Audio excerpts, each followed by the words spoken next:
इलाके के विकास की बात करेगी, अलवर के विकास की बात करेगी, इन जिलों के नए जो गठित जिले इनके विकास की बात करेगी। और जो दो योद्धा लड़ा के सामने, एक हनुमान बेनीवाल है जिसका 25 साल का संघर्ष आपको देखना है। मैं मेरे समाज के नौजवानों से भी कहना चाहूंगा, हो सकता है कि बीजेपी का उम्मीदवार जाति के हिसाब से मत बंटो आप लोग। आपको पता है ये वही भारतीय जनता पार्टी थी जिसने हरियाणा के अंदर जाट समाज के लिए जब आरक्षण की मांग करे 50 बच्चों को गोलियों से भून दिया था। तीनों कृषि बिल जो काले कानून आए थे उसमें यही मोदी की सरकार थी। शाहजहांपुर बॉर्डर पे अगर 70 दिन देश का कोई सांसद इन किसानों के लिए मोदी की सत्ता को ठोकर मार के बैठा था, हनुमान बेनीवाल है जिसने सेना को ठेके में देने का विरोध किया, किसान बिलों का विरोध किया, बजरी माफिया का राजस्थान में विरोध किया, बहन बेटियों की अस्मत बचाने के लिए वो सड़कों पर लड़ता रहा। इन्हें 25 साल इस राजस्थान को दिए, पूरी जवानी इस राजस्थान के किसान जवान को दी, वो साथ है। और गठबंधन के दूसरे भाई चंद्रशेखर आजाद जो पिछले 10 साल के अंदर इस राजस्थान की सड़कों पे दलितों पे बढ़ते अत्याचारों के खिलाफ, किसान कमेरे वर्ग और जब देश की पहलवान बेटे संकट में थी, या तो कोई सांसद गया, हनुमान बेनीवाल था जो बाहुबली के खिलाफ आवाज उठाई, दूसरे चंद्रशेखर आजाद थे, उन बहन हमारी पहलवान बेटे को न्याय दिलाने के लिए। दोनों जो मजबूत हम गठबंधन के साथी हैं। मैं आपको विश्वास दिलाता हूँ, राजस्थान में कांग्रेस की आंधी चल रही है, न भाजपा की आंधी चल रही है। आप लोग समझदार हैं, त्रिशंकु विधानसभा का आसार राजस्थान के अंदर बढ़ेंगे। कांग्रेस ने जिसको प्रत्याशी है, कौन है कांग्रेस में प्रत्याशी? बताओ कितनी बड़ी विडंबना है कि हेलीपैड बनने नहीं दिया और 5 बजे पानी का टैंकर है उसको भगा दिया। ये ओछी मानसिकता है कि नहीं उस व्यक्ति की? ये तो ठीक है, हम लोगों ने कहा अंजलि जी के चलना नहीं तो इतना लेट हम लोग गए थे, घंटा 1.5 घंटा। ये इस तरह की अगर कांग्रेस के लोग हरकत करते हैं तो इसका करारा जवाब आपको देना है। हमने तो राहुल गांधी का हेलीकॉप्टर नहीं रोका, हमने तो मोदी का नहीं रोका हेलीकॉप्टर। बताओ मुझे, हमारे तो घरों के सामने लोग निकल जाते हैं। ठीक है, चुनाव के समय चुनाव होते हैं, दिवाली के गीत दिवाली पे, होली के गीत होली पे, शादी के गीत शादी में गाए जाते हैं, लेकिन इस तरह की अच्छी मानसिकता तो इस प्रत्याशी ने की है, मैं इसकी घोर निंदा करता हूं। और मैं आपसे आह्वान करता हूं, इसको सबक सिखाएं, भारतीय जनता पार्टी को सबक सिखाएं। पेपर लीक की घटनाएं, जिस तरह अपराध बढ़े, थानागाजी से लेके प्रदेश के अंदर जिस तरह महिला अपराध और अपराधों में काली जिस तरह पुती राजस्थान के माथे पे, इसको धोने का वक्त आ गया। कौन धोएगा? आप लोग। वोट की चोट से कांग्रेस को भगाओ, भाजपा को भगाओ और किसान की बेटी अंजलि यादव को राजस्थान की विधानसभा में भेजो। ये चुनाव अंजलि यादव अकेली नहीं लड़ रही है, ये चुनाव चंद्रशेखर आजाद और हनुमान बेनीवाल मुंडावर से लड़ रहे हैं। ये आपका आह्वान करना आपके बीच आया हूं। केतली का चुनाव चिन्ह है। मैं चंद्रशेखर जी को धन्यवाद दूंगा कि मोदी चाय चाय चाय चाय करते प्रधानमंत्री बने, ये उसकी केतली ले आए। तो मोदी के पास जब केतली नहीं है तो फिर मोदी जी का काम भी मुझे लग रहा है लंबा चलने वाला नहीं। ठीक है, तो केतली चली गई तो किस नाम पे भाषण हो देंगे? केतली आ गई, बोतल आपके पास है। ये बोतल में मैं इसलिए लाया था, एक जमाने में बोतल बड़ी बदनाम थी राजस्थान के। 8 PM नो CM, सूर्यास्त वसुंधरा मस्त, जब ये नारे लगते थे तो मैंने कहा बोतल को ले आओ और ये बोतल को ये साबित करो कि पानी वाली बोतल, और पानी की बोतल बनाई राजस्थान में। और वसुंधरा के उल्टे दिनों की गिनती जब शुरू हो गई थी तो 7 समुद्र पार उसको भेजा। ये हमारा संघर्ष का एक परिणाम है। ये भाइयों दोनों को देखना, जब आपको जरूरत पड़ेगी आगे खड़े मिलेंगे, ढाल बन के खड़े मिलेंगे, पीठ दिखा के नहीं भागेंगे और हमेशा सड़कों में लड़ेंगे। मेरा संघर्ष आपने देखा, भाई चंद्रशेखर आजाद का संघर्ष देखा। माता जी की अपील है, इसे सुन के मेजर साहब को सच्ची श्रद्धांजलि आप दें। एक बात ध्यान रखना, जाति पाति धर्म के नाम पे मत बंटना। वोट 5 साल बाद आते हैं, कहां से ढूंढोगे लोगों को? अगर बीजेपी की सरकार बन गई, कांग्रेस की सरकार बन गई, कौन पूछेगा हमारे को? आपको बताओ मुझे, कौन लड़ेगा आपके लिए? जिस तरह भगत सिंह लड़ाई लड़ी, मंगल पांडे तांचा टोपन लड़ाई लड़ी, इस राजस्थान का जवान हमारे साथ है, किसान हमारे साथ है। जय जवान जय किसान के नारे के साथ हम आगे बढ़ रहे हैं। उठो जवानों, बदल दो राजस्थान को कि किसी बहन बेटी अबला के साथ अत्याचार नहीं हो, किसी किसान के बेटे के हाथ में कलम की जगह बंदूक नहीं हो, नशे की प्रवृत्ति से राजस्थान के किसान के बेटे बर्बाद नहीं हो। बर्बाद की कगार पर जो लेकर आए वे दोनों पार्टियां थी, दोनों पार्टियों को भगा के राजस्थान को बचाओ और अंजलि यादव को मुंडावर से भारी वोटों से चुनाव जिताओ। बहुत बहुत आपको धन्यवाद। जय हिंद। जोरदार तालियों से स्वागत करें। साथियों, ये समय है परिवर्तन का और आज आप सब लोग के बीच पूरे देश के सबसे लोकप्रिय, तेज तर्रार, गरीब मजदूरों की लड़ाई लड़ने वाले आप सब जिसका बड़े सभी से इंतजार कर रहे हैं, बड़े भाई एडवोकेट माननीय चंद्रशेखर आजाद जी आप सब लोग के बीच अपनी बात रखना रहे। जोरदार तालियों के साथ और नारे के साथ स्वागत कीजिए। मैं चाहूंगा कि हम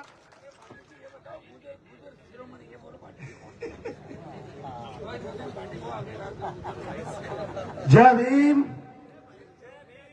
सर्वप्रथम बाबा साहब के चरणों में नमन वंदन करते हुए गुर्जर सम्राट मीर भोज जी के चरणों में नमन और वंदन करते हुए आजाद समाज पार्टी, भीम आर्मी प्रमुख, आरएलपी प्रमुख दोनों को अपना नेता मानते हुए मैं, क्योंकि इस सीट पर गुर्जर समाज के लोगों की भी काफी संख्या है और मैं अपने समाज से अपील करता हूं, विनती करता हूं, आपके इस भाई को, एक किसान के बेटे को, एक गरीब के बेटे को आजाद समाज पार्टी के राष्ट्रीय अध्यक्ष ने राष्ट्रीय महासचिव बनाया, 2-2 स्टेट का प्रभारी बनाया और जहां जहां गुर्जर समाज को जरूरत पड़ी एडवोकेट चंद्रशेखर आजाद जी ने आपके लिए गोली खाने का काम किया। साथियों, चुनाव तो हर 5 साल में आते हैं, लेकिन अपने समाज से विनती और अपील करता हूं कि भाई चंद्रशेखर जी ने जब जब जरूरत पड़ी है इतिहास को बचाने की लड़ाई लड़ी है, हमारे कंधे से कंधा मिलाकर अधिकारों की लड़ाई लड़ी है। आप वोट डॉक्टर अंजलि यादव को दे देना, क्योंकि ये जो सही वक्त है भाई चंद्रशेखर आजाद जी के, जो उन्होंने संघर्ष हमारे लिए किया है उसका करने का, क्योंकि ये वोट 5 साल के लिए आदमी चुना जाता, बीच में कोई किसी को बदल नहीं सकता। और क्योंकि ज्यादा ना बोलते हुए बहुत सारी सभाएं हैं, अपने समाज से अपील करूंगा कि इस बार इस सीट से डॉक्टर अंजलि यादव को जिताएं, केतली के चिन्ह के आगे मोहर लगाएं। जय भीम, जय भारत। धन्यवाद। बहुत बहुत धन्यवाद वीर श्रोमणी गुर्जर जी, आपका उद्बोधन सबने सुना। भाई चंद्रशेखर, भाई चंद्रशेखर आगे। आप सब लोग के बीच देश की आवाज माननीय चंद्रशेखर आजाद जी जोरदार तालियों से स्वागत करें।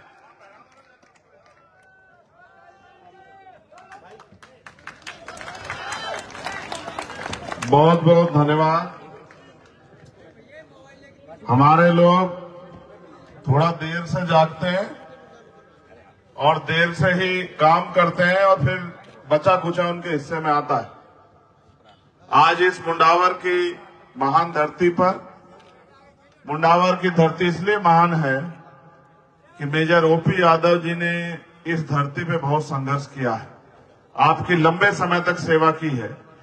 आज फिर उनके परिवार के मान सम्मान को और मुंडावर की क्षेत्र की जनता के स्वाभिमान सम्मान को मजबूत करने के लिए हम लोग यहाँ आए। मैं अपनी बात को शुरू करते हुए समय समय पे भारत की धरती पे जन्मे सभी संतों, गुरुओं, महापुरुषों को नमन करता हूं। हम यहाँ 2 घंटे पहले आ जाते, लेकिन कुछ कारणों की वजह से हम लोग लेट हुए। बहुत सारी चीजें हमारे जाने के बाद आपको पता लगेंगी।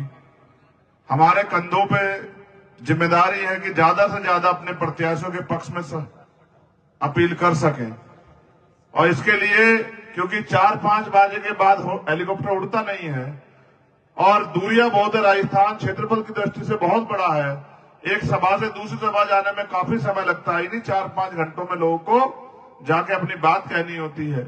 इस मंच पर उपस्थित आजाद समाज पार्टी की लोकप्रिय प्रत्याशी डॉक्टर अंजलि यादव जी, भाई विशाल यादव जी,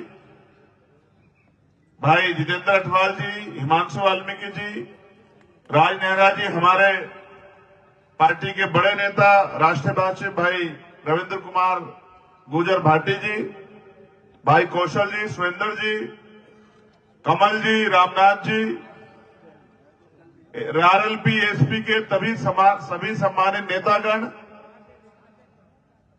मेजर ओपी यादव जी की पत्नी जो मां के रूप में हम सबको यहाँ बड़ी जो परिवार के हमें आशीर्वाद देने के लिए आई हैं, कविता जी, और राजस्थान के लोकप्रिय नेता। और जो बात मैं आपसे कह रहा हूं कि 3 तारीख को जब परिणाम आएंगे तो आप देखना कि राजस्थान के भावी मुख्यमंत्री भाई हनुमान जी बेनीवाल का भी मैं यहां बहुत बहुत धन्यवाद करता हूं। सम्मानित साथियों, आप बेहतर जानते हैं कि लोकतंत्र में आपके पास अवसर होता है ताकत पैदा करने का, और ताकत वोट से पैदा होती है। जिसके पास ताकत होती है वो परिवर्तन कर सकता है। आपके क्षेत्र में जो समस्याएं हैं, अगर आप उनको दूर करना चाहते हो तो आपको अपनी ताकत बनानी पड़ेगी। मैं तो पहले भी अंजलि जी के साथ रोड शो में गया तो उन्होंने मुझे बताया कि ये जो सड़क बनी हुई है ये मेजर साहब के समय में बनी हुई है, कभी कच्चे रास्ते होते थे। यहाँ जो ओल्ड पेंशन लागू हुई उसका श्रेय जो है मेजर ओपी यादव जी को जाता है। और जब मैं हनुमान जी के साथ चर्चा कर रहा था, उन्होंने पूछा आज कहां जाएंगे सबसे पहले, तो मैंने बताया कि मेजर साहब के यहाँ जाएंगे। तो इन्होंने मुझसे कहा कि वो इतने अच्छे थे कि जब मैं विधायक होता था और वो सभापति थे तो चुपचाप मुझे मौका देते थे कि भाई अपने क्षेत्र की बात रखो। आज वो हमारे बीच नहीं है।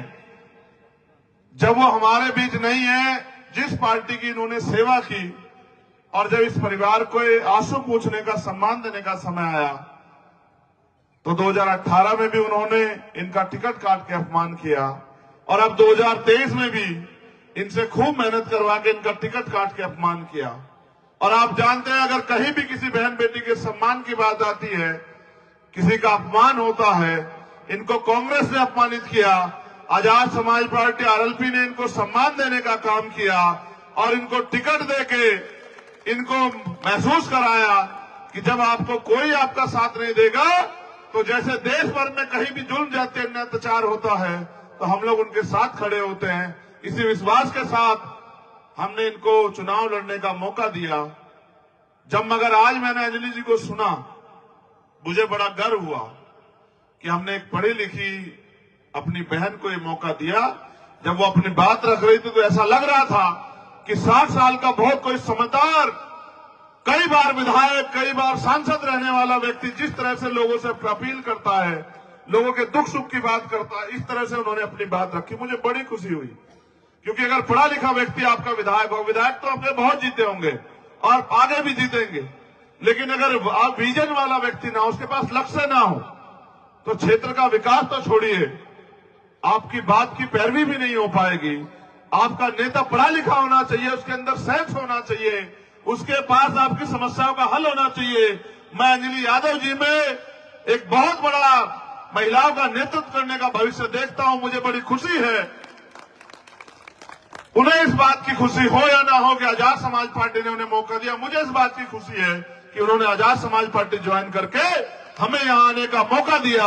मुझे यह भी विश्वास है कि मेजर ओपी यादव जी का संघर्ष और मां के रूप में यहां हमारे बीच उपस्थित कविता जी का संघर्ष, और अब उनके संघर्ष को आगे बढ़ाने के लिए हमारी बहन डॉक्टर अंजलि यादव जो आपके बीच आई हैं, आप ये भी जानते हो घर से सक्षम है, वो पैसे के लिए राजनीति करने के लिए नहीं आया। इस परिवार ने पैसे के लिए राजनीति नहीं की है, इस क्षेत्र के लोग जानते हैं।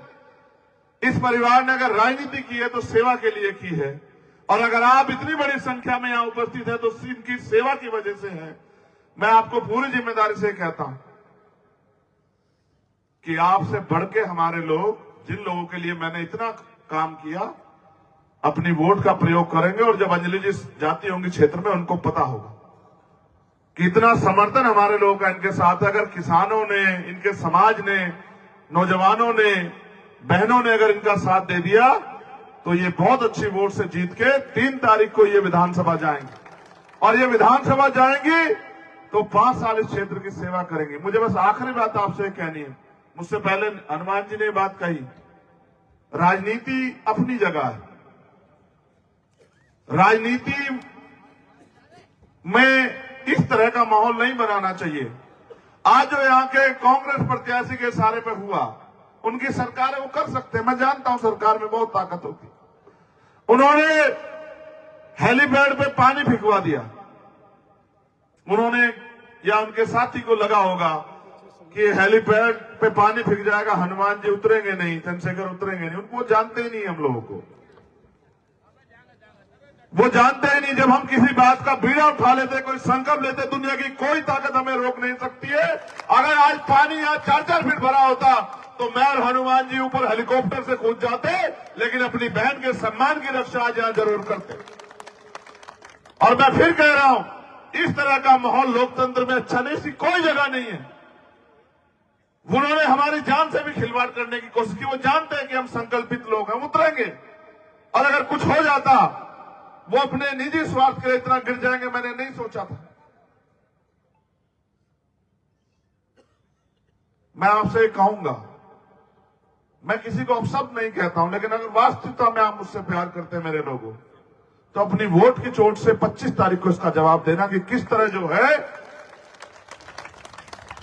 इस तरह का माहौल बनाया जाता है।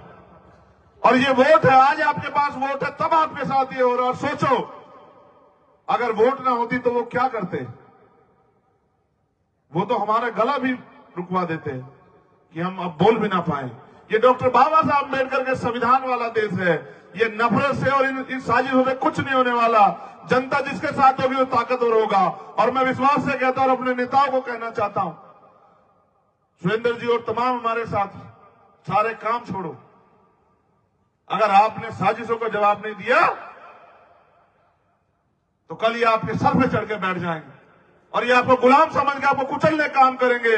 आप जानते हैं क्या क्या बातें हो रही है, शूर्पणखा, पता नहीं क्या क्या कह रहे हैं, महिला के सम्मान से भी खिलवाड़ कर रहे हैं। राजनीति में इतना ओछा नहीं होना चाहिए, इतना गिरना नहीं चाहिए। आपको तय करना है, जो भी कुछ नहीं है, आज ये काम कर रहा है, कल कुछ बन जाएगा तो क्या आपकी बहन बेटियां सुरक्षित रहेंगी? क्या आप सोचो तो सही। इसलिए मैं आपसे कहूंगा, ऐसे लोगों को विधानसभा तो छोड़िए, सरपंच भी नहीं बनने देना चाहिए। ऐसी मानसिकता को चोट जो है 25 तारीख को अब अपनी वोट से करने का काम करना। भाई कमल जी से, रामनाथ जी से, यहाँ के हमारे विधानसभा अध्यक्ष, सब लोगों से कहूंगा, एक रोटी कम खाना, लेकिन मेरे बहन की सम्मान के साथ जो आज खिलवाड़ हुई है उसका बदला जरूर लेना। वोट की चोट से लोगों को जगा के और आजाद समाज पार्टी एलपी गठबंधन को वोट कराना। और अब तो मैंने तो इनका घर देखा, ये भी नहीं पता कौन सा कमरा इनका। सारे कमरों में आम लोग हमारे भरे बैठे हैं, कार्यकर्ता, पदाधिकारी। आप सुनो, मुख्यमंत्री आवास 24 घंटे खुला करेगा आप लोगों के लिए। और सारे अधिकारी कर्मचारी,